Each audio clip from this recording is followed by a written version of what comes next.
বর্তমানের এই ঠান্ডা গরম একটা বিচ্ছিরি রকম আবহাওয়ায় ভীষণ পেটের সমস্যা দেখা যায়। পেটে গ্যাস, হজমের সমস্যা লেগেই থাকে। এই সামনেই কিন্তু আমাদের বাচ্চাদের ক্লাস 10 আর 12 এর পরীক্ষা।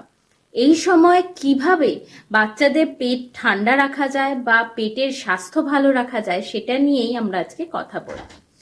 এই সময় বাচ্চাদের খাদ্য তালিকায় যেটা রাখতেই পারেন সেটা হলো ডাবের জল অথবা ওআরএস বা আখের রস।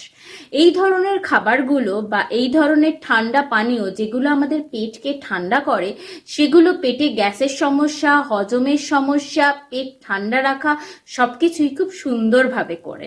তাই এই সময় ডাবের জল, ওআরএস বা আখের রস যেগুলো প্রচুর মিনারেলসে ভরপুর, যেগুলো আমাদের পেট ঠান্ডা রাখে, সেই ধরনের লিকুইডগুলো খাদ্য তালিকায় রাখতে পারেন। তাতে শরীরও ভালো থাকবে, আর শরীর যদি ভালো থাকে তাহলে তো বাচ্চারা সবসময় সুস্থ থাকবে।